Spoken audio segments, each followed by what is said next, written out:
اور وہ عظیم الشان وقت جو باعتبار ظاہر کے بھی رحمت تھا اور باعتبار باطن کے بھی رحمت تھا کہ رمضان المبارک میں اور غار حرا میں جبل نور پہ حدود حرم میں اللہ کے پیغمبر پر وہ اللہ کا فرشتہ جو انبیاء اور اللہ کے درمیان میں قاصد ہے، رسول ہے، وہ رسول نوری ہے، اور وہ سب سے پہلی وحی لے کر میرے آقا سرکار دو عالم صلی اللہ علیہ وسلم پہ اترا، اور حضور پاک نے ان آیات مبارک کو تلاوت کرنے کے بعد آپ سیدہ خدیجہ رضی اللہ تعالی عنہا کے ہاں تشریف لائے، اور آپ پر اس وحی کا، اس ثقل کلام کا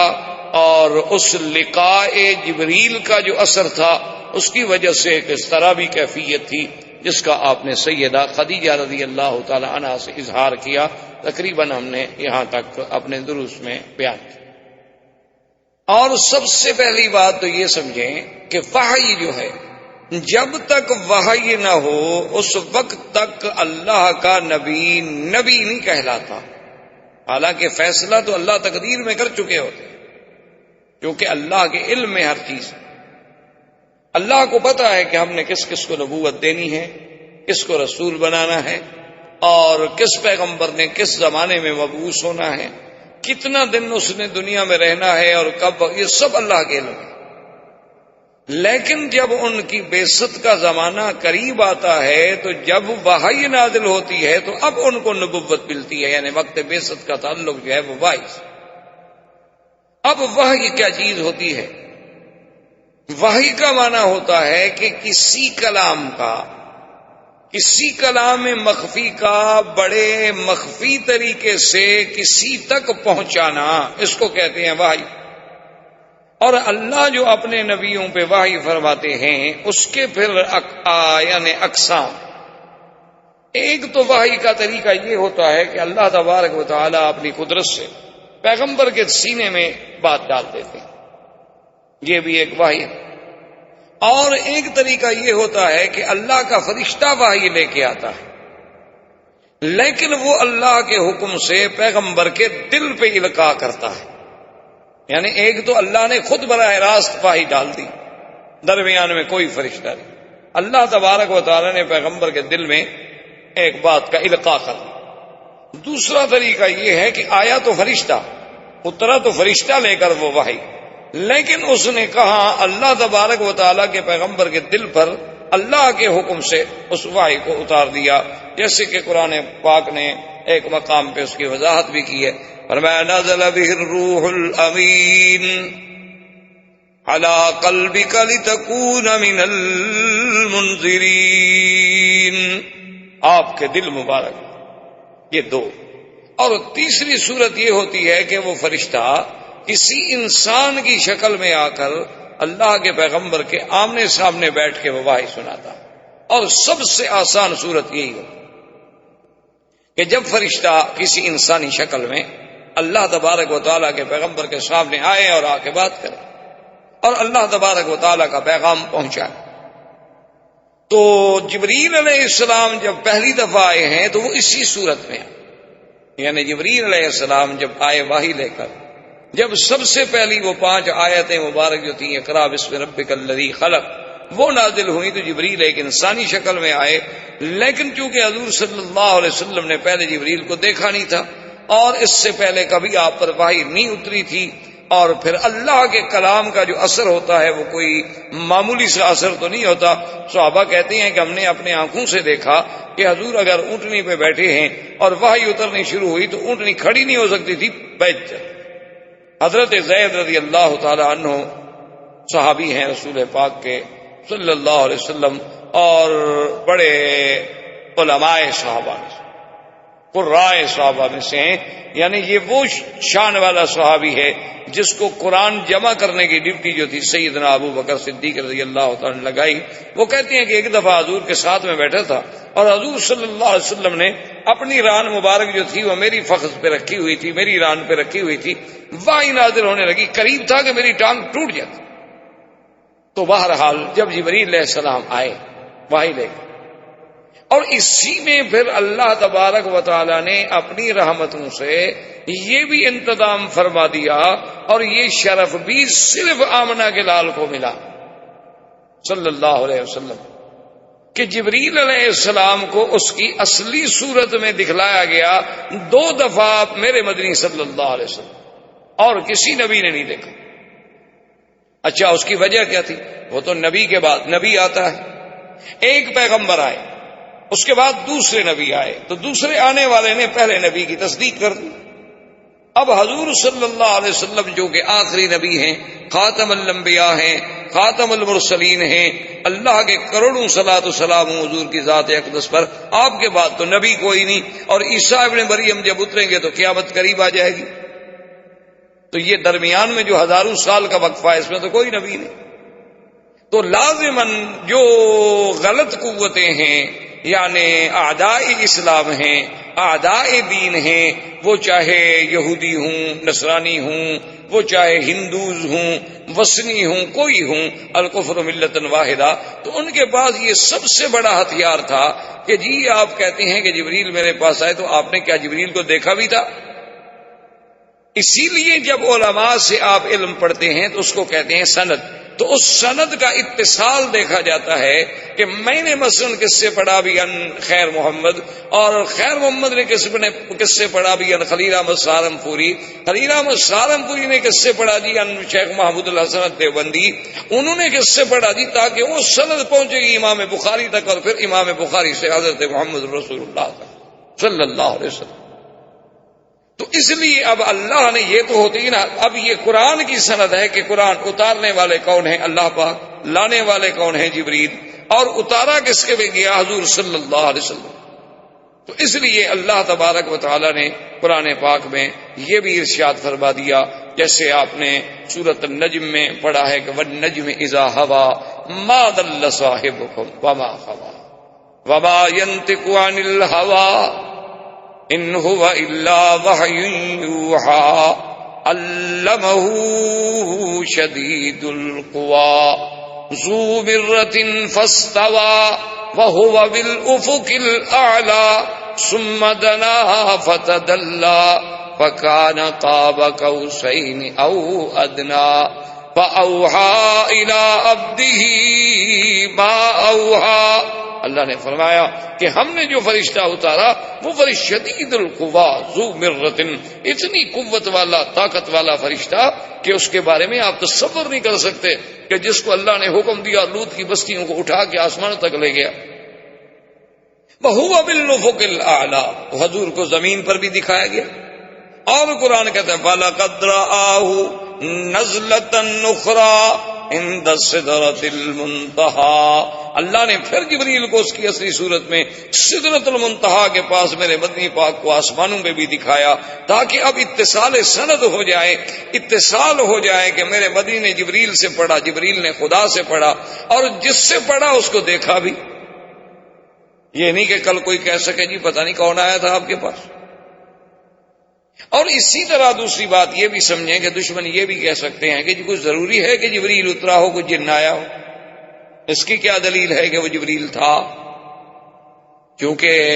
اعداء جو ہوتے ہیں، دشمن جو ہوتے ہیں، انہیں تو ایک موقع کی انتظار ہوتی ہے کہ ہمیں بس کوئی بات کہنے کا موقع مل جائے، تاکہ ہم اسلام کے خلاف اور قرآن کے خلاف اپنا زہریلی سازش جو ہے اس کو پایہ تکمیل تک پہنچا سکیں۔ تو ان کے اعتراضات جو ہیں وہ یہ ہوتے ہیں کہ جناب جب جبریل آیا، حضور نے ہی آگے کہا نا کہ ایک آدمی تھا، اور پھر اس کے بعد کیا پتہ ہے وہ جن ہو، اور جن بھی تو ہر شکل بنا سکتے۔ تو اس لیے علماء نے کہا کہ ایک تو اللہ نے حضور کو اس کی اصلی صورت میں دکھلا دیا تاکہ کسی کا شبہ نہ رہے۔ اب اگر کسی کا حضور پر ایمان ہی نہیں ہے تو اس کو تو سمجھانے کا آپ کو فائدہ ہی نہیں، جب وہ نبی کو مانتا ہی نہیں، خدا کو نہیں مانتا، اس کا کیا سمجھانا۔ اور دوسری بات یاد رکھیں یہ ہے کہ اگر جن نہ آئے تو جن پھر اس قسم کا پاکیزہ کلام لے کر تو نہیں آتا، جن اس قسم کی مقدس بات لے کر تو نہیں آتا، جن تو عفریت من الجن والی بات ہے، وہ تو شیاطین ہیں، وہ تو گمراہی کے لیے آتے ہیں۔ اور تیسری بات یہ ہے کہ جن تو خود اتنی پریشانیوں میں مبتلا تھے کہ حضور صلی اللہ علیہ وسلم کی بعثت کے ساتھ ان کی آسمانوں پہ پہرے لگ گئے، ان کا نظام درہم برہم ہو کے رہ گیا، حتیٰ کہ مورخین نے اعتراف کیا ہے کہ ایک عورت تھی، اس پہ ایک جن عاشق تھا، تو وہ جن آیا اور اس کے گھر کے درخت کے اوپر پرندے کی شکل میں بیٹھا تھا، اس نے پہچان لیا عورت نے کہ تو وہی جن ہے، کبھی پرندہ بن کے آتا ہے کبھی انسان بن کے آتا ہے۔ اس نے کہا لماذا لا تنزلوا بنا، آؤ اترو ہمارے پاس رہو۔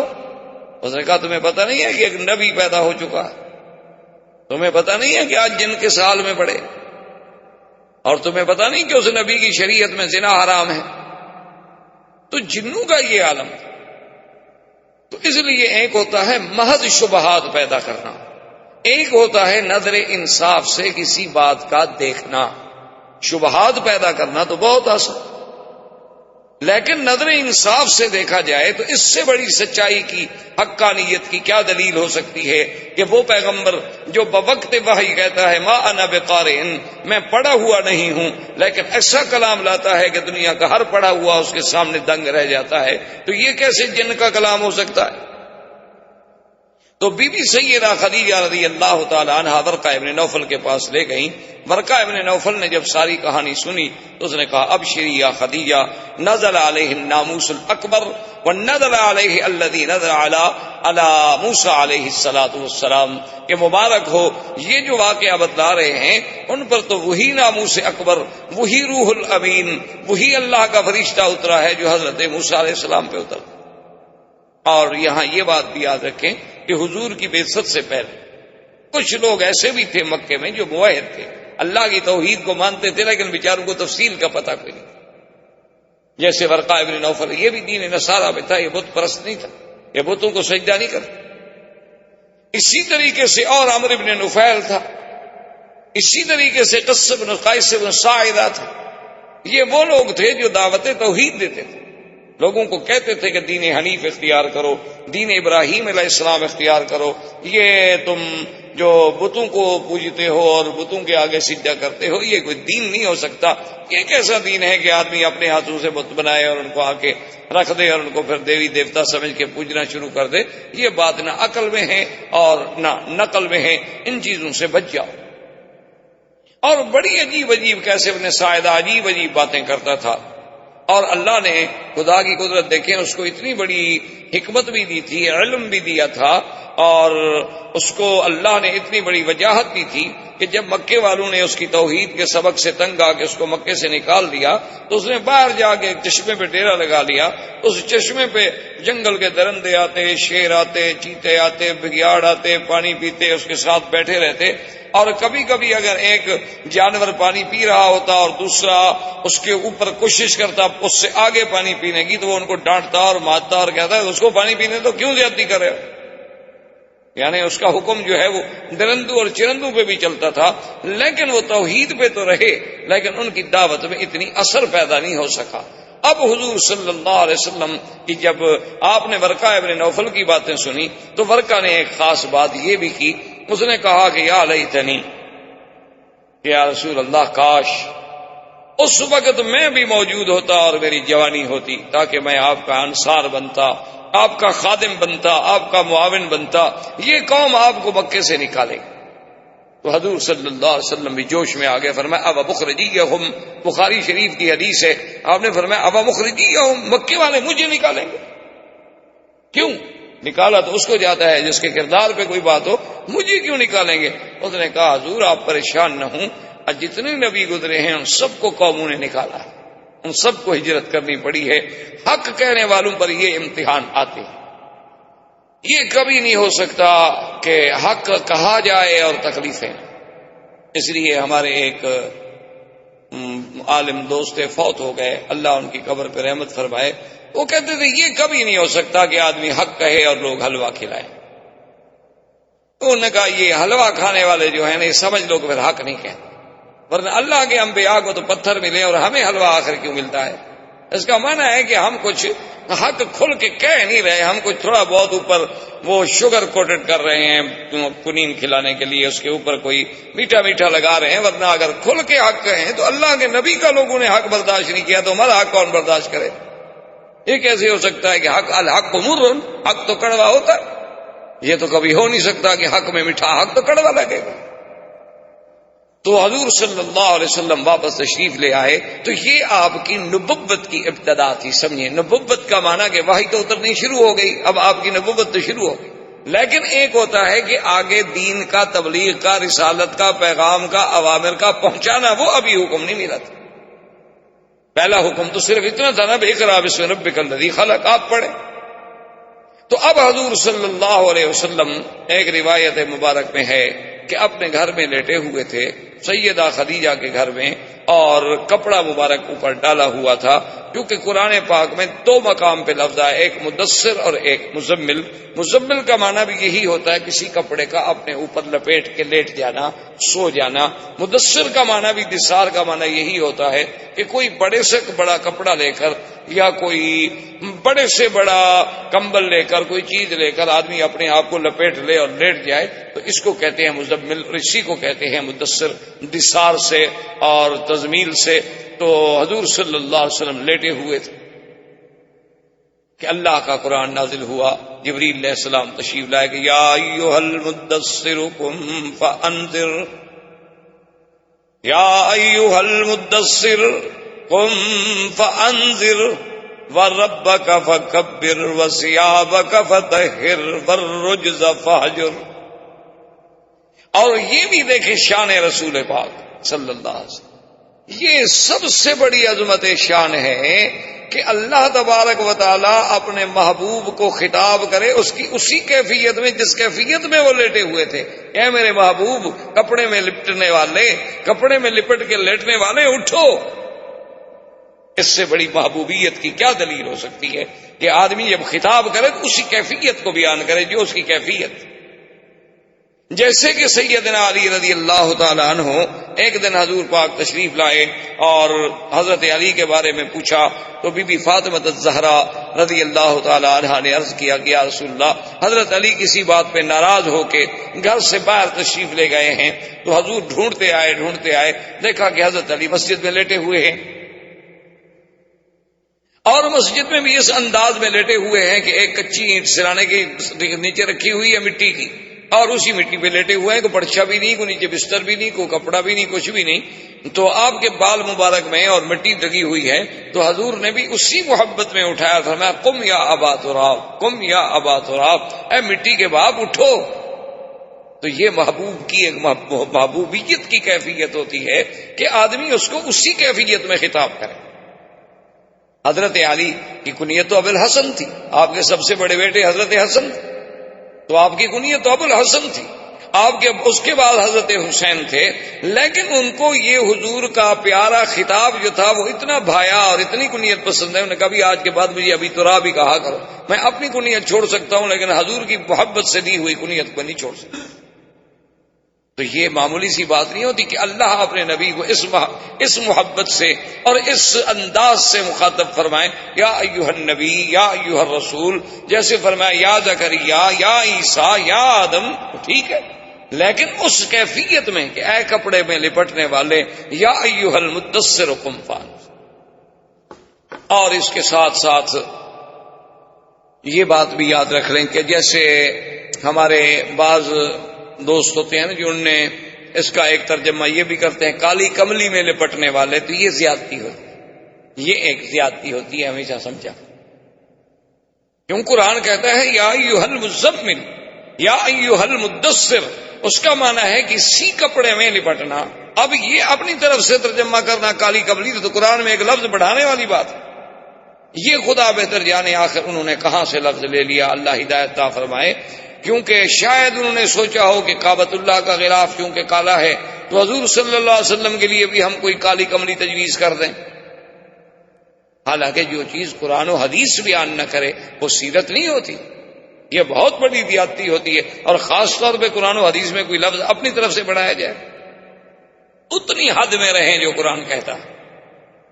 جیسے ہم نے ایک شہرت دے دی کہ آدم علیہ السلام نے گندم کا دانہ کھایا تھا اور جنت سے نکالے گئے، آسمانوں سے اتارے گئے، پتہ نہیں گندم کا دانہ ان کو کہاں سے مولوی صاحبان کو مل گیا۔ یعنی کتنی بڑی زیادتی ہے اللہ کے قرآن۔ یہی فرق ہوتا ہے ایک عالم دین کا اور ایک غیر عالم کا، کہ کبھی عالم اپنی طرف سے اضافہ نہیں کرے گا اللہ کے قرآن میں۔ اسی لیے آپ نے دیکھا نہیں، کبھی آپ پڑھیں نا ترجمہ تو آپ کو یوں لگے گا کہ ترجمے میں بھی سلاست نہیں ہے، تسلسل نہیں ہے، عبارت ایک دوسرے کے ساتھ جڑی ہوئی نہیں ہے، تو عجیب عجیب یعنی اوپری اوپری سی عبارت لگتی ہے قرآن کے ترجمے کی اردو میں۔ وجہ یہ ہے کہ جو جتنا ترجمہ کرنے والا محتاط ہوگا وہ اردو کی عبارت کا خیال نہیں کرے گا، وہ تو اللہ کے قرآن کے لفظ کا خیال کرے گا کہ بھی اس لفظ کا ترجمہ کیا بنتا ہے، آگے عبارت بنے نہ بنے، وہ اس کا محتاج ہے قرآن کے، اس کے لیے ہم عبارت بنائیں۔ اور ہم سمجھتے ہیں کہ کمال کی تفسیر تو وہ لکھی ہے نا جی، اور جناب عبارت پڑھنے میں لطف آتا ہے، پتہ لگتا ہے نا کتنا سلیس عبارت، چاہے اس میں 20 لفظ اپنے ڈال دیے گئے سلیس بنانے کے لیے، حالانکہ وہ قرآن کا ترجمہ نہیں ہوتا۔ آپ تفسیر میں جو کچھ لکھیں، تفسیر کرنا الگ بات ہے، قرآن کے لفظ کا ترجمہ کرنا الگ بات ہے۔ ایک تو سب سے پہلی بات یہ سمجھیں کہ قرآن بھی تو خود ترجمہ ہے، پر ترجمے کا ترجمہ کرنا کتنا مشکل ہو جاتا ہے، کیونکہ اللہ نے نقل کیا نا کہ نوح علیہ السلام نے قوم سے یہ کہا، تو نوح علیہ السلام نے قوم سے کوئی عربی میں بات تھوڑی کی تھی، وہ تو سریانی زبان میں بات کی تھی یا عبرانی زبان میں بات کی تھی۔ اللہ نے اپنے نبی کے لیے وہ عربی میں ترجمہ کر کے نوح علیہ السلام کی بات کا سنا دیا، تو وہ بھی تو ایک ترجمہ ہے جس کو خدا نے کیا، پھر اس کے ترجمے کا ترجمہ کرنا کوئی آسان بات نہیں ہوتی۔ تو اس لیے بہرحال سمجھیں، قرآن نے اتنا کہا کہ یا ایھا المدثر،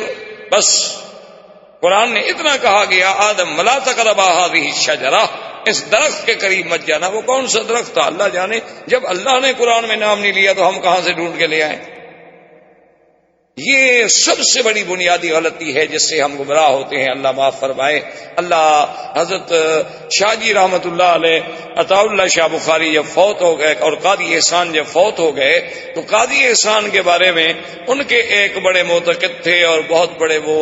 ادیب بھی تھے، وکیل لائر بھی تھے، قانون دان بھی تھے اور سیاسی لیڈر بھی تھے اور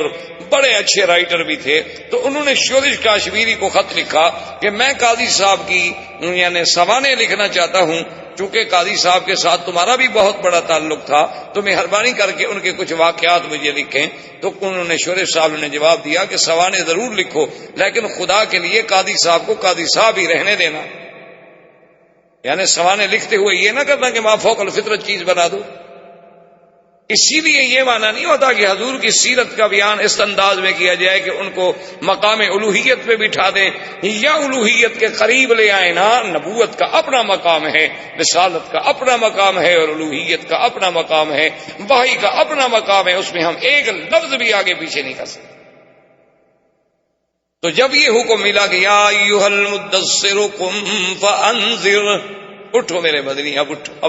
اب سونے کا وقت گزر گیا، اٹھو اور قوم کو ڈراؤ اور اپنے رب کو بڑا مانو، اپنے رب کی بڑائی کرو۔ ربک فکبر، رب کو بڑا کیا مانا؟ رب کو بڑا بناؤ، مانا یہ کہ تمہارے اوپر ہر حکم تمہارے رب کا چلے۔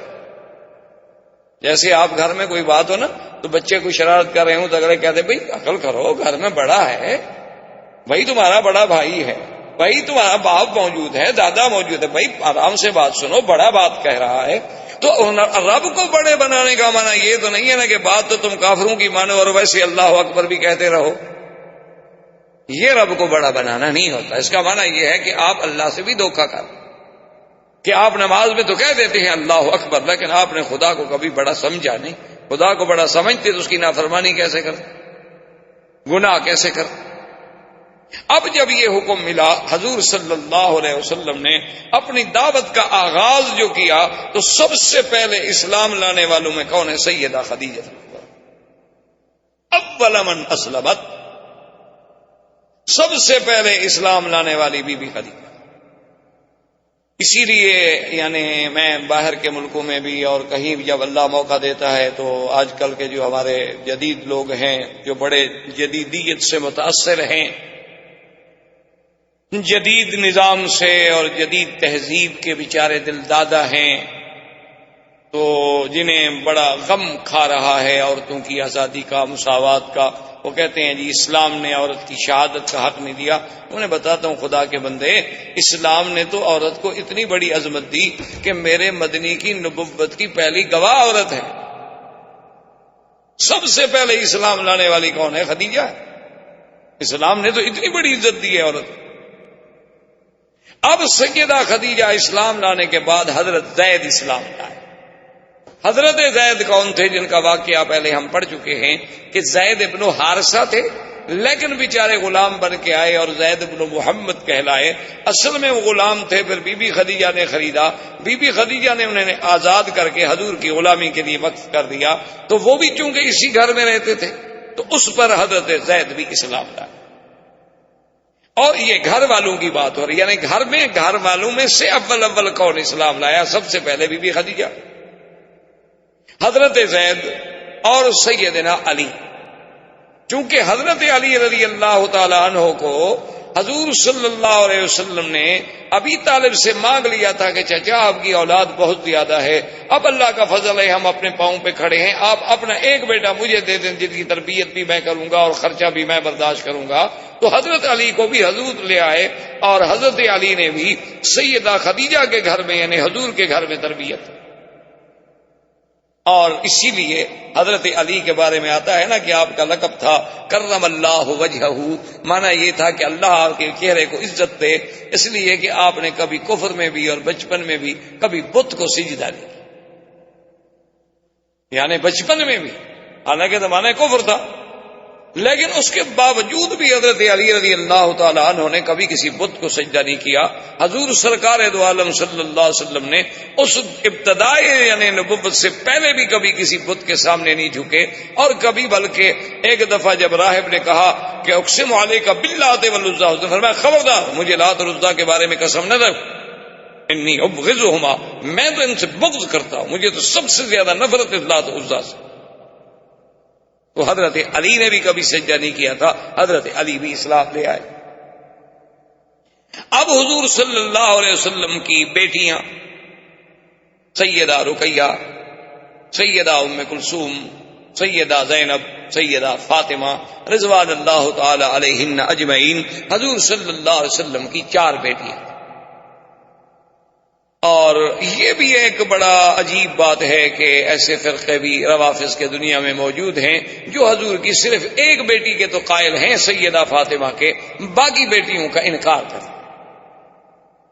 اس کی وجہ کیا ہے؟ اس کی وجہ یہ ہے کہ اگر وہ اقرار کریں تو 2 بیٹیاں حضور نے دی ہیں حضرت عثمان کو، پھر حضرت عثمان کو بھی داماد ماننا پڑتا ہے، اس لیے وہ بیٹیوں کا انکار کر دیتے ہیں، کہتے ہیں حضور کی بیٹی ہے ہی ایک۔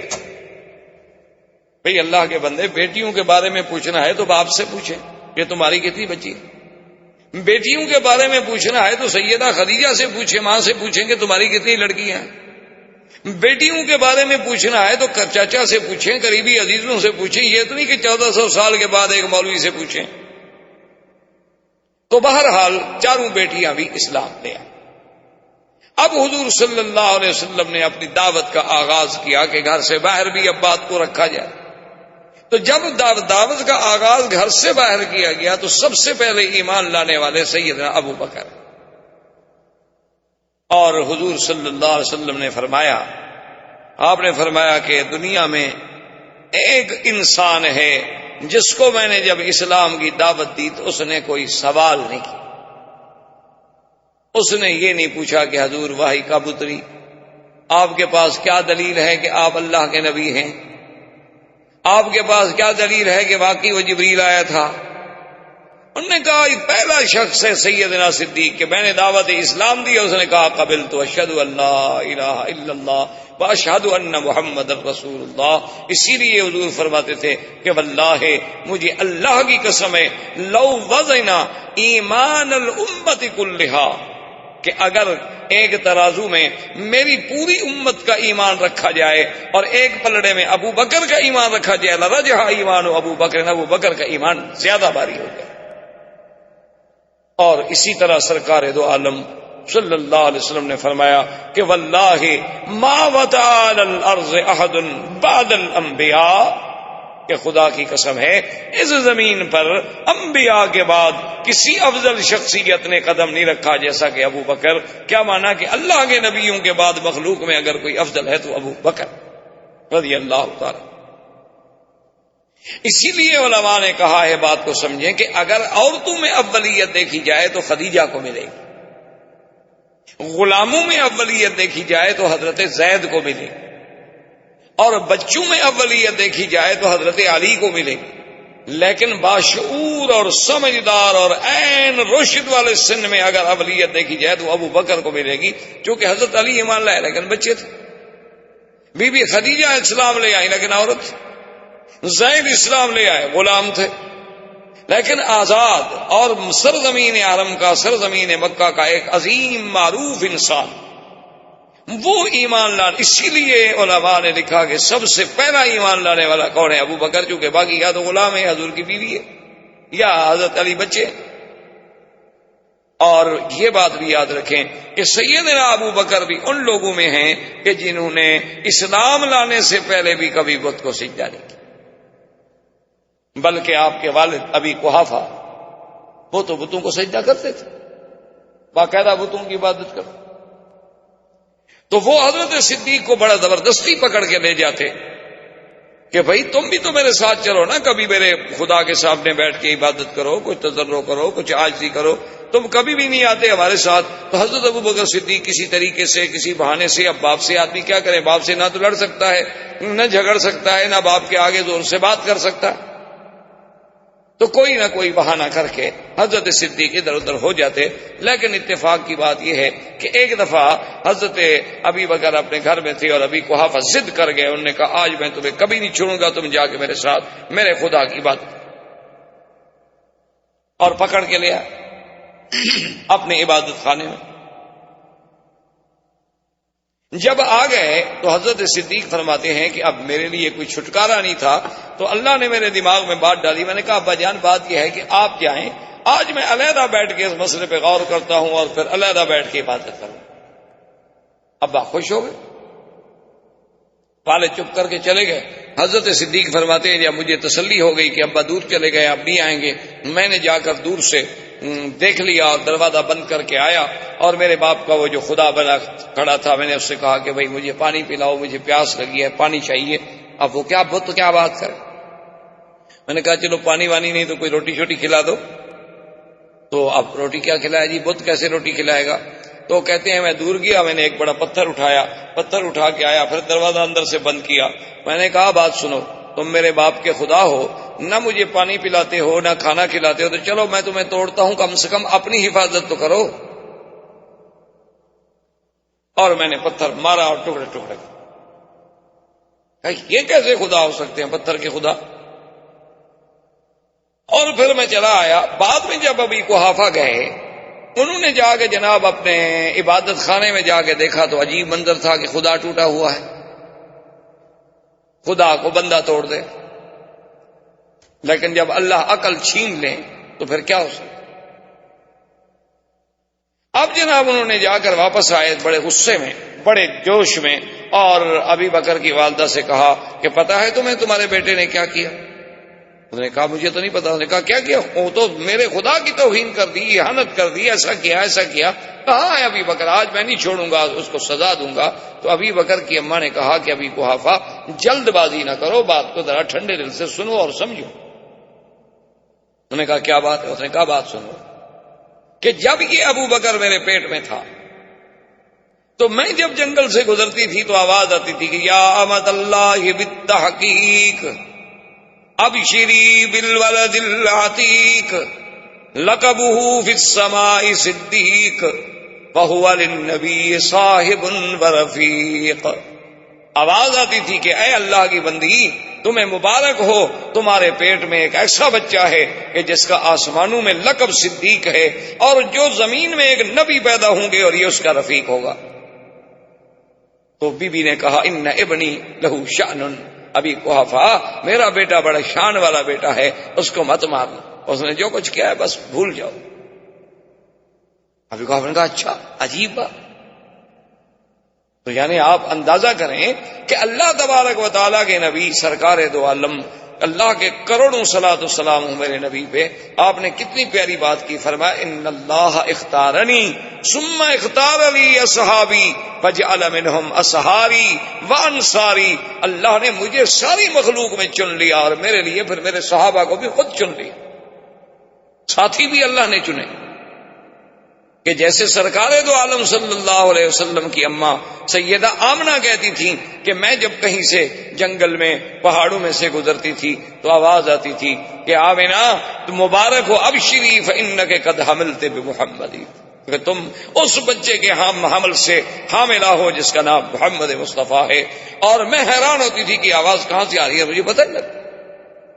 اور خود حضور فرماتے ہیں کہ ابھی مجھے نبوت بھی نہیں ملی تھی، اور میں گزرتا تھا تو پہاڑ مجھ پہ سلام پڑھتے تھے کہ الصلاۃ والسلام علیک یا رسول اللہ صلی اللہ علیہ وسلم۔ اور پھر صدیق، تو سب سے پہلے ایمان لانے والوں میں سیدنا صدیق۔ اور پھر ہماری طرح کا ایمان تو نہیں تھا نا جی، جیسے ہمارا ایمان تو یہ ہوتا نا کہ چلو بھائی ٹھیک ہے نماز پڑھیں روزہ رکھیں، چھوڑو یار دوسرے کو کیوں ڈسٹرب کرتے ہو، دوسرے کے معاملے میں ہمیں کیا پڑی ہے بھی ہم ٹانگ اڑائیں۔ یہ ہمارا عجیب اسلام ہے، حالانکہ ہم شرعاً پابند ہیں کہ انتم خیر امۃ اخرجت للناس تأمرون بالمعروف وتنہون عن المنکر۔ یہ نہیں کہ جی نہیں جی چھوڑو جی تم اپنی بگڑی بناؤ جی، تمہیں غیروں سے کیا جی، تمہیں اوروں سے کیا، یہ تو کافروں کا فلسفہ ہے، اس کا اسلام سے کوئی تعلق نہیں۔ اسلام کہتا ہے اپنی بھی اصلاح کرو، اپنے ساتھیوں کی بھی اصلاح کرو، اپنے گھر والوں کی بھی اصلاح کرو، اپنے دوستوں کی بھی اصلاح کرو، ہر آدمی کو بھلائی کا حکم کرو اور برائی سے روکو۔